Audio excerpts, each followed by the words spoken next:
కృపగల దేవుడు మన ప్రభువైన యేసయ్య పరిశుద్ధ నామంలో కూడి వచ్చిన మీ అందరికీ నా హృదయపూర్వకమైన వందనాలు తెలియజేస్తున్నాను. ఒక 10 నిమిషాలు 8:10 అయింది, 8:20 వరకు 10 నిమిషాలు వాక్యం చెప్తాను. మీరు కూడా మనిషికి 10 నిమిషాలు చెప్పి ప్రార్థన చేస్తే 9 గంటలకు ముగించుకోండి. పరిశుద్ధ గ్రంథము నుండి సామెతల గ్రంథము 31వ అధ్యాయము 30వ వచనం. సామెతల గ్రంథము 31వ అధ్యాయము 30వ వచనం.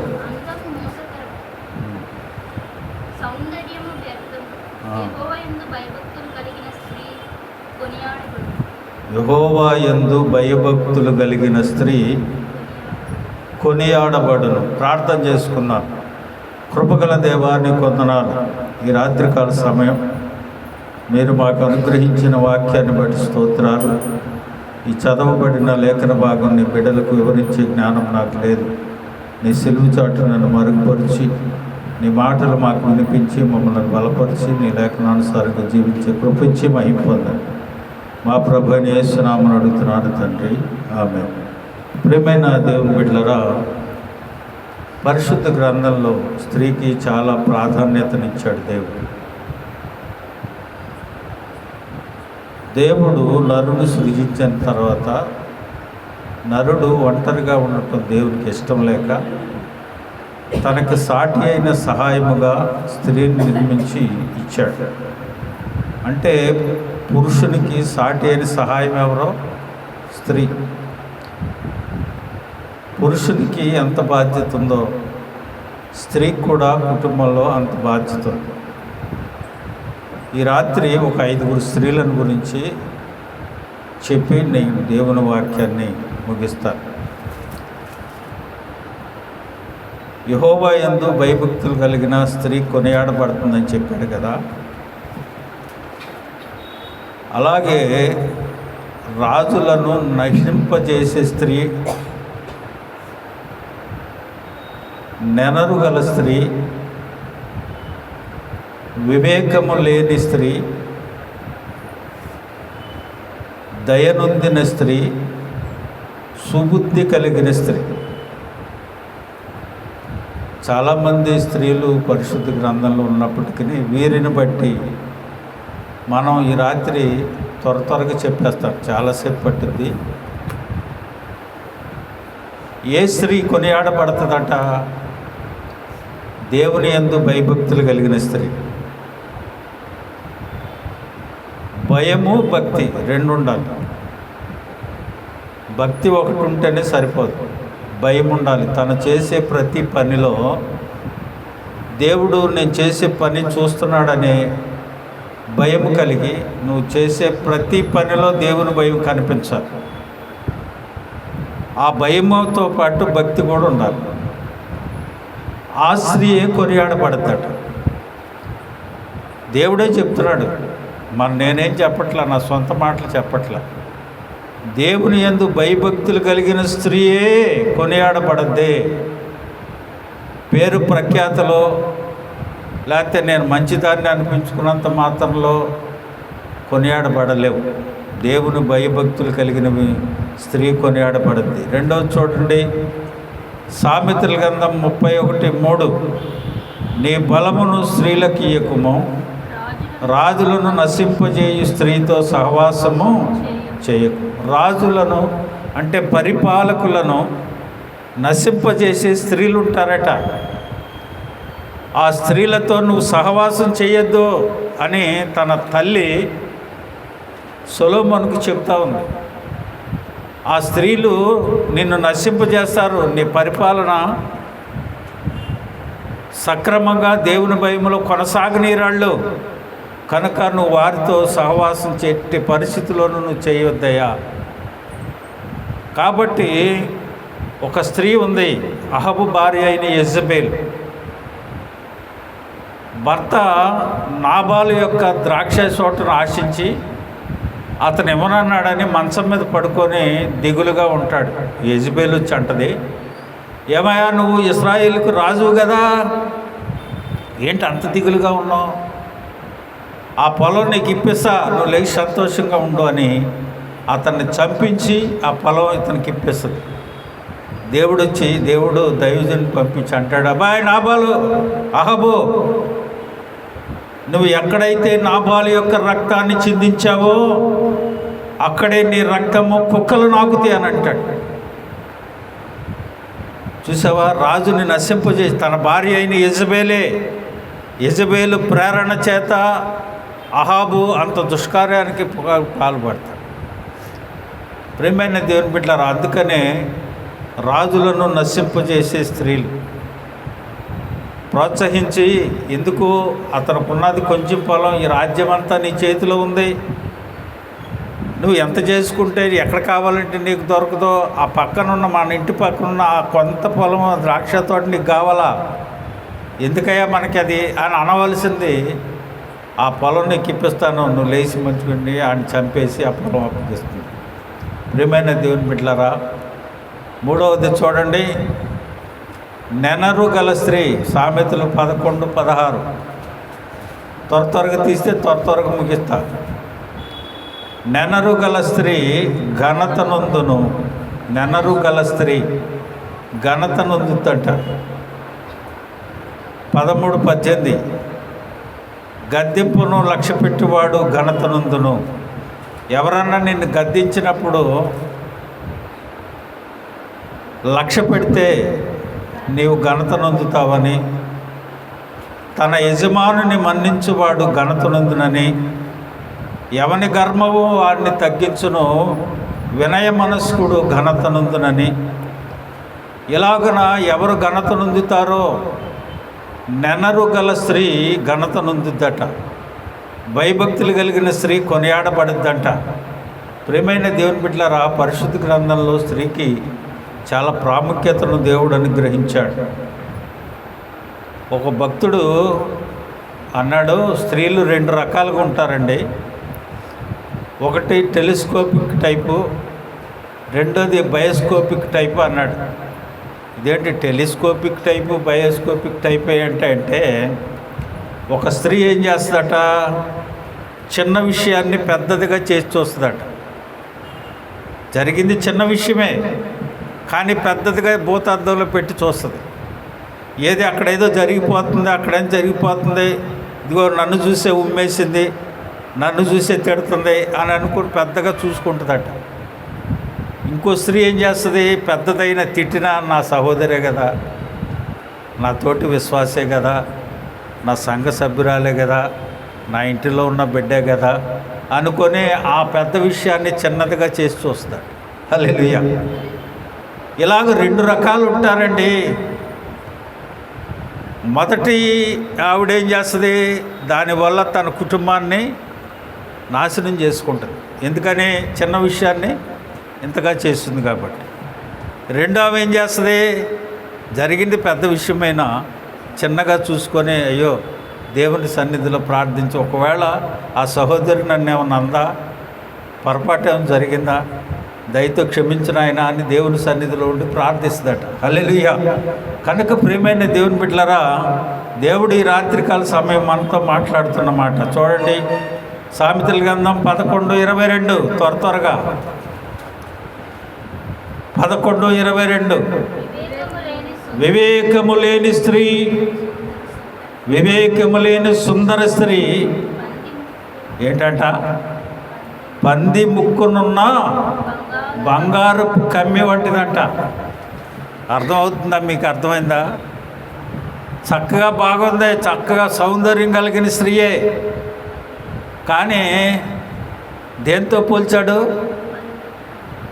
పంది ముక్కునున్న బంగారపు కమ్మి. పందికి బంగారపు కమ్మి పెడితే ఏమన్నా అందంగా ఉంటుందండి? అది బురదలోనే పూర్లాడుతూ ఉంటుంది. ఎందుకు దానికి పెట్టి ప్రయోజనం లేదు. వివేకము లేని స్త్రీ అలాగను పోల్చాడు. అర్థమవుతుందా మీకు నేను చెప్పేది? వివేకము కలిగి ప్రవర్తించాలి. మనం యేసు రక్తంలో కడగబడ్డాం. అపవిత్రమైన వాటిలో పొరలట్టడానికి వీల్లేదు. దేవుడు చూస్తూ ఉన్నాడు అనుకుంటున్నామేమో, కనీసం తలంపులలో కూడా అవి రావటానికి లేదు. వివేకము కలిగి ప్రవర్తించమని దేవుని వాక్యం సెలవిస్తూ ఉంది.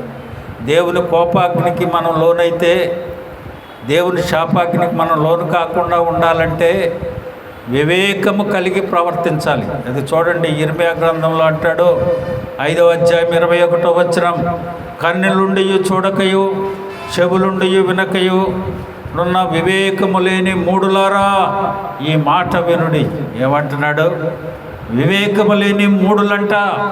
వాళ్ళు కన్నులుండి చూడరు, చెవులుండి వినరు, వివేకము లేని మూడులుగా ఉంటారట.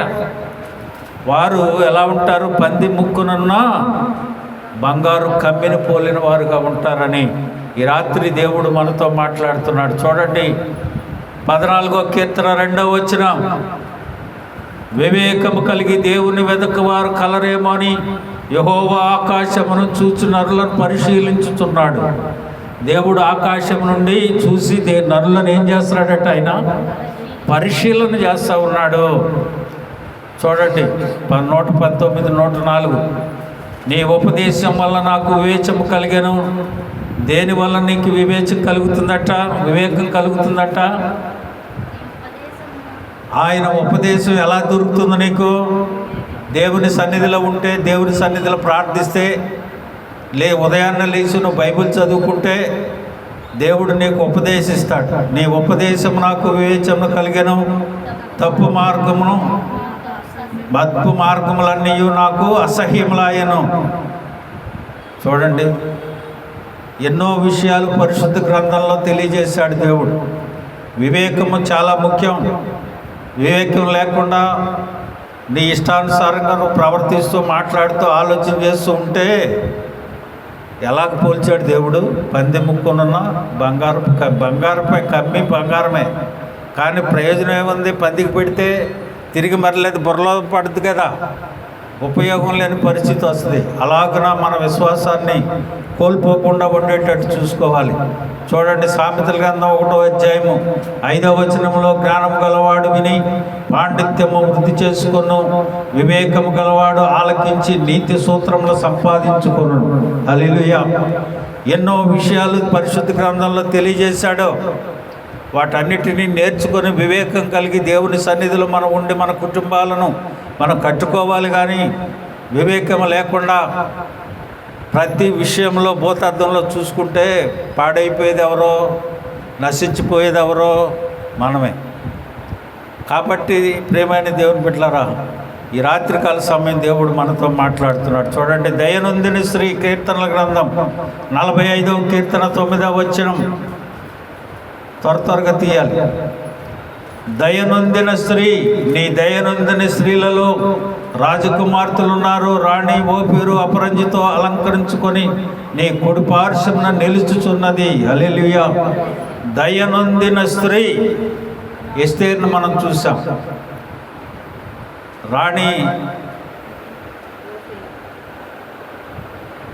రాణిగా ఆ దేశంలో ఉన్నప్పుడు, రాణిగా ఆవిడ్ని ఎన్నుకోవటానికి ముందు తీసుకెళ్ళి ఆ కోటలో పెట్టినప్పుడు, వస్తీ కంటే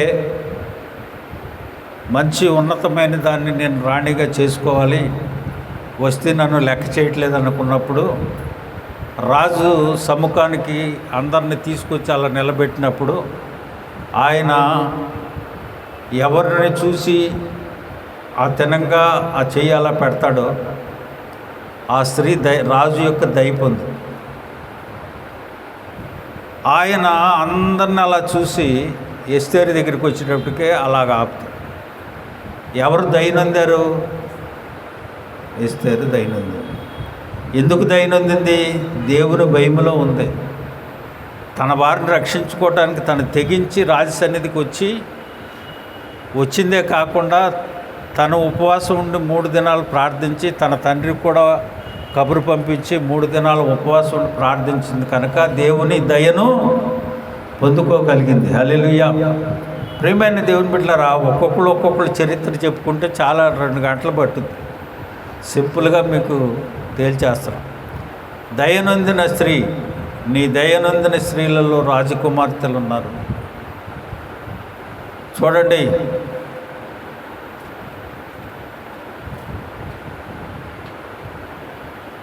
ఐదో కీర్తన 12వ వచనం.